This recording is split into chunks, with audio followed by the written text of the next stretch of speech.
नमस्कार मेरे सभी YouTube चैनल के सब्सक्राइबर्स को और इस वीडियो को देखने वाले सभी दोस्तों को। मैं राजेंद्र बगडवाल अपने YouTube चैनल बेस्ट चॉइस में लेक्चरर पेपर के पार्ट 3 को डिस्कस कर रहा हूं और इससे पहले मैं 2 वीडियोस आपके सामने प्रस्तुत कर चुका हूं, जिनमें कि हमने उत्तराखंड के लेक्चरर प्रवक्ता परीक्षा के पार्ट 1 में हमने टीचिंग एप्टीट्यूड पर डिस्कशन किया था और उसके बाद पार्ट 2 में हमने डिस्कस किया है हमारे जीएस पोर्शन को, जिसमें 35 क्वेश्चंस पूछे गए थे। आइए दोस्तों, इसी सीरीज़ में इसका थर्ड पार्ट जो है उत्तराखंड जीके से संबंधित, इसमें प्रश्न आपसे पूछे गए हैं। तो पहला प्रश्न सेक्शन डी यानी कि सेट डी में जो 76वां प्रश्न आया था वह प्रश्न रहा, निम्न में से उत्तराखंड की कौन सी महिला को भारतीय सेना में 2020 में मेजर जनरल के पद पर नियुक्त किया गया। इन ऑप्शंस में पहला ऑप्शन है विजय बर्थवाल, हंसा मनराल, स्मिता देवरानी और हर्षवंती बिष्ट। हम जानते हैं हंसा मनराल और हर्षवंती बिष्ट दोनों ही जो है स्पोर्ट्स के ग्राउंड से बिलोंग करती हैं और विजय बर्थवाल जी सामाजिक कार्यकर्त्री भी रही हुई हैं। तो इसका ऑप्शन रहेगा सी यानी कि स्मिता देवरानी जी, जिन्हें की मेजर जनरल नियुक्त किया गया है। अगला प्रश्न कहता है, निम्न में से भारत के किस प्रधानमंत्री द्वारा लाल किले से उत्तराखंड राज्य निर्माण की घोषणा की गई थी। तो दोस्तों हम जानते हैं कि 1996 की बात है, एच.डी. देवगौड़ा जी द्वारा लाल किले से उत्तराखंड राज्य के निर्माण की बात कही गई थी।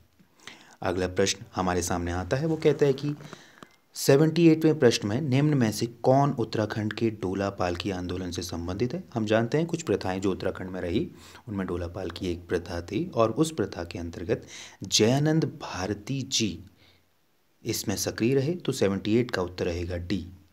अगला प्रश्न है 79 जो कहता है, उत्तराखंड की निम्नलिखित में से किस तहसील ने 2001 से 2011 के दौरान दशकीय ऋणात्मक जनसंख्या वृद्धि सर्वाधिक दर्ज की। हम ये जानते हैं कि उत्तराखंड में 2 जिले यानी कि पौड़ी और अल्मोड़ा की जनसंख्या नेगेटिव में रही है और इसमें 2 ब्लॉक पौड़ी के सम्मिलित हैं, एक भिकियासैंण जो अल्मोड़ा से है और एक धूमाकोट है। तो क्योंकि ये काफ़ी गहराई से पूछा गया आयोग का प्रश्न है, जिसके द्वारा इसी प्रकार के प्रश्नों द्वारा वह सामान्य से विशिष्ट बालकों को अलग करता है और सामान्य से विशिष्ट छात्रों को अलग करता है। तो चूंकि हम जानते हैं कि ब्लॉक स्तर के प्रश्न की आंकड़े हमें आसानी से उपलब्ध नहीं हो पाते हैं, हम इस उत्तर की प्रतीक्षा आयोग द्वारा ही करना बेहतर समझेंगे। अगला प्रश्न हम इस पे लेते हैं, 80वां प्रश्न है जो कहता है, निम्न में से कौन सा युग्म गलत है। हम जानते हैं काफनी ग्लेशियर बागेश्वर में है, रालम ग्लेशियर पिथौरागढ़ में है और खतलिंग ग्लेशियर जो कि टिहरी गढ़वाल में है, जहाँ से भिलंगना नदी निकलती है। तो नामिक ग्लेशियर जो कि पिथौरागढ़ में पड़ता है और यहाँ ऑप्शन में बागेश्वर दिया गया है। तो 80 का उत्तर रहेगा सी कि ये ऑप्शन गलत दिया गया है। 81वां प्रश्न है, कुणिंद मुद्राएं प्राप्त हुई। देखिए दोस्तों, मैं आपको पहले भी बता चुका हूँ कि गढ़वाल जो है, गढ़वाल कई गढ़ों से मिलकर बना था, उसी प्रकार कुमाऊं में भी कई राजाओं का शासनकाल रहा। तो इसलिए ये उपवंशों के कारण इनकी मुद्राएं सब जगह बिखरी हुई यानी कि सभी जगहों से प्राप्त हुई हैं। तो हम कह सकते हैं कि इसका उत्तर रहेगा थत्यूड़ी टिहरी गढ़वाल, देवढूंगा उत्तरकाशी, कत्यूर घाटी कुमाऊं, यानी इन सभी स्थलों में। 81 का डी। अगला प्रश्न आता है, निम्न में से कौन मैती आंदोलन के जनक हैं। मैती आंदोलन जो कि कल्याण सिंह रावत जी द्वारा चलाया गया था, जो कि एक जीव विज्ञान के शिक्षक रहे हैं, जिनको हाल ही में पद्मश्री से सम्मानित किया गया है, वो कल्याण सिंह रावत जी, यानी कि इसमें 82वें का प्रश्न ए उत्तर सही है। अगला प्रश्न आता है, उत्तराखंड में बेगार प्रथा किन रूपों में पाई जाती थी। दोस्तों बेगार प्रथा इन सभी रूपों में कूली वरदायश, कूली उतार, कूली बेगार रूपों में पाई जाती थी, इसलिए 83वें का उत्तर है डी यानी कि ये सभी। और हम ये भी जानते हैं कि 1921 में बागेश्वर में सरयू नदी के किनारे इन से संबंधित सभी अभिलेखों को सरयू में बहा दिया गया था, अपनी इस बेगार प्रथा का विरोध दर्ज करने के लिए उत्तरायणी के उत्सव के दिन की ये घटना है। अगला प्रश्न आता है, उत्तराखंड क्रांति दल का गठन किस वर्ष किया गया? दोस्तों, उत्तराखंड क्रांति दल का गठन 1979 में किया गया था। अगला प्रश्न कहता है कि कुटीर ज्योति योजना संबंधित है। दोस्तों, कुटीर ज्योति योजना, कुटीर यानी कि घर, ज्योति मतलब कि प्रकाश, और योजना तो आप जानते ही हैं, तो इसमें इसका सही उत्तर रहेगा 85 का बी यानी कि विद्युत से।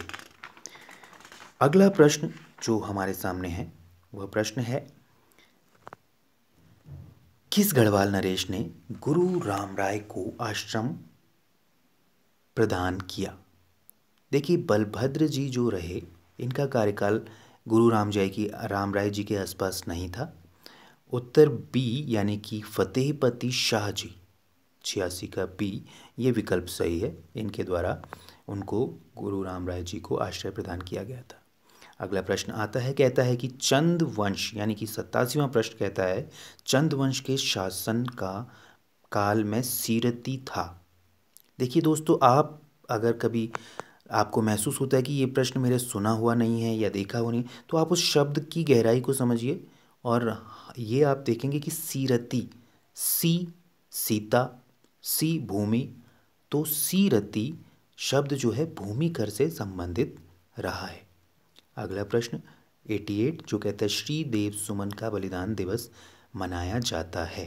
दोस्तों, श्रीदेव सुमन का बलिदान दिवस हम सभी जानते हैं 25 जुलाई को काफ़ी तरुण अवस्था में इन्होंने अपना बलिदान दिया, जिसका सुखद परिणाम हम लोगों को सामने मिला था, जिससे कि टिहरी गढ़वाल 1 अगस्त 1949 को भारत के एक राज्य के रूप में जिसका निर्माण हुआ था। अगला प्रश्न है 89, राइफलमैन गब्बर सिंह नेगी को किस युद्ध के लिए विक्टोरिया क्रॉस मरणोपरांत प्रदान किया गया था? श्री गब्बर सिंह नेगी जी, जो कि न्यूवे चैपल युद्ध में शहीद हो गए थे, उन्हें विक्टोरिया क्रॉस मरणोपरांत दिया गया था। 89 का उत्तर है बी। अगला प्रश्न है दोस्तों 90 का, मई 1938 ईस्वी में श्रीनगर में आयोजित राजनैतिक सम्मेलन में किसने भाग लिया? देखिए, 1938 में पंडित जवाहरलाल नेहरू जी द्वारा इस स्थल की ओर आगमन किया गया था और उनके सम्मान में श्रीदेव सुमन और उनके साथ श्रीमती विजया लक्ष्मी पंडित जी, जो कि भारत की पहली महिला राजदूत के रूप में भी जानी जाती हैं, ये सभी उस राजनीतिक सम्मेलन में सम्मिलित हुए थे। तो 90 का डी यानी इन सभी ने इसका सही उत्तर रहेगा। अगला प्रश्न है, अनासक्ति आश्रम कौसानी संबंधित है? देखिए दोस्तों, अल्मोड़ा बागेश्वर के मिलन स्थान पर कौसानी नामक एक बहुत सुंदर स्थान पाया जाता है। महात्मा गांधी जी द्वारा आप जानते हैं कि उस समय आज़ादी के संघर्ष के समय इस क्षेत्र का दौरा किया गया था, तो यहाँ महात्मा गांधी जी का एक बढ़िया सुंदर स्मारक और संग्रहालय है, जहाँ आप आकर इनकी फ़ोटोज़ देख सकते हैं। 91 का डी उत्तर इसका सही है कि महात्मा गांधी जी द्वारा इसका संबंध है। मरोज क्या है? 92वां प्रश्न, ये आप उत्तर आपने अपनी बुक्स में भी पाया होगा कि ये एक जनजातीय त्यौहार है और ये जौनसारी लोगों से संबंधित त्यौहार है। अगला प्रश्न है 93, उत्तराखंड में देवभूमि सॉफ्टवेयर संबंधित है। दोस्तों, देवभूमि सॉफ्टवेयर जिससे कि आप अपना खाता खतौनी, अपनी उससे संबंधित भू अभिलेख निकाल सकते हैं, तो ये देवभूमि सॉफ्टवेयर उत्तराखंड में भू अभिलेखों से संबंधित है। 93 का उत्तर रहेगा सी, यानी कि ये इसका सही उत्तर है। 94वां प्रश्न कहता है, उत्तराखंड के किस जनपद में धौली गंगा जल विद्युत परियोजना स्थित है? धौली गंगा जिसका संबंध पिथौरागढ़ से है, तो पिथौरागढ़ में बहने के कारण ये योजना इस पर बनाई गई है। 94 का डी यानी पिथौरागढ़ में ये योजना पिथौरागढ़ से संबंधित है। अगला प्रश्न 95वां प्रश्न कहता है, उत्तराखंड की निम्नलिखित महिलाओं में से द्रोणाचार्य पुरस्कार से संबंधित प्रथम महिला कौन है? जी हाँ, बिल्कुल 95 का डी हंसा मनराल जी हैं। हंसा मनराल जी को ही वेट लिफ्टिंग के क्षेत्र में अमूल्य योगदान के लिए इनको ये सम्मान दिया गया है। खुमरी पंचायत, जिस तरह से प्राचीन अवस्थाओं में ही हमारे वहाँ पंचायत व्यवस्थाएं स्थापित हुई थी, तो ये जौनसारी जनजाति ने अपने राजनीतिक स्तर को बनाए रखने के लिए खुमरी पंचायत का गठन किया था। ये इसका 96 का उत्तर रहेगा ए। अगला प्रश्न है 1922 ईस्वी में बैरिस्टर मुकुंदी लाल ने तुर्की के युवा तुर्क आंदोलन से प्रभावित होकर किस मासिक समाचार पत्र का प्रकाशन किया था? तो दोस्तों इसका सही उत्तर है कि उन्होंने तरुण कुमाऊं का प्रकाशन किया था। और 98वां प्रश्न कहता है टिहरी राज्य प्रजामंडल की स्थापना कब हुई? 23 जनवरी 1939, यानी कि 98 का बी सही ऑप्शन है। कत्यूरी काल में प्रभावतार कौन थे? देखिए दोस्तों, इसमें जो अभी तक कंसर्न करने के बाद सही उत्तर अभी तक निकल कर आ रहा है वो है 99 का डी, यानी भूमि की नाप करने वाला अधिकारी। और 100वां प्रश्न कहता है कि किस वर्ष उत्तराखंड शासन ने जैविक कृषि अधिनियम पारित किया? ये हाल ही में कोरोना से पहले हमने ये संकल्प लिया था कि जो है उत्तराखंड, जो कि एक देवभूमि है, और यहाँ हम जो है जैविक कृषि को बढ़ावा देंगे। तो 100वें का प्रश्न है बी 2019 में। महिम वर्मा उत्तराखंड का संबंध किससे है? जी हाँ, बिल्कुल 101 सी क्रिकेट से संबंधित है। वो हाल ही में वो सुर्खियों में भी रहे थे, क्योंकि हाल ही में उत्तराखंड क्रिकेट काउंसिल को आप जानते हैं कि मान्यता प्राप्त हुई है, तो इसलिए ये प्रश्न इससे पूछा जाना लाजमी था। 102 उत्तराखंड सरकार द्वारा अपना पंचायती राज अधिनियम किस वर्ष पारित किया गया? देखिए दोस्तों, पंचायती राज अधिनियम अभी तक 2015 तक हम उत्तर प्रदेश पंचायती राज अधिनियम के अंतर्गत अपने राज्य में सारी पंचायतों का गठन करते थे। 2016 में हमारा पंचायती राज अपने मूल जो है रूप में हमें उपलब्ध हो पाया, तो 2016 इसका सही उत्तर है, यानी कि 102 का डी सही उत्तर है। 103वां प्रश्न कहता है नायक समाज में सुधार हेतु किस वर्ष नायक बालिका रक्षा कानून पारित किया गया? जी हाँ, 103 का डी 1929 ईस्वी की यह प्रश्न का उत्तर रहेगा। 104 कहता है 1917 में कुमाऊं परिषद के पहले अल्मोड़ा अधिवेशन की अध्यक्षता किसने की थी? जी हाँ, जयदत्त जोशी जी।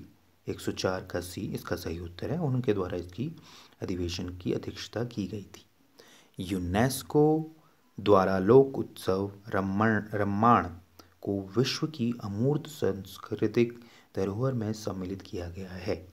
यह उत्सव चमोली जनपद से संबंधित है और ये अप्रैल के महीने के आसपास इसका जो है आयोजन किया जाता है। तो दोस्तों, ये जो सीरीज़ है, इस सीरीज़ में हमने अभी तक उत्तराखंड संबंधी सामान्य ज्ञान पर हमने चर्चा की। मैं अपने अगले मैथ्स वाले खंड 4 के साथ आपको शीघ्र ही अपनी वीडियो सही उत्तरों के साथ पोस्ट करूंगा। आप सभी का इस वीडियो को ध्यानपूर्वक सुनने के लिए बहुत बहुत धन्यवाद, और आपसे उम्मीद करूंगा कि आप मेरे चैनल को सब्सक्राइब और लाइक करेंगे, ताकि मैं आपके सामने सीधे, सही और सटीक उत्तर ला सकूं, बिना किसी विज्ञापन और बिना किसी आपके समय के ह्रास के। बहुत बहुत धन्यवाद।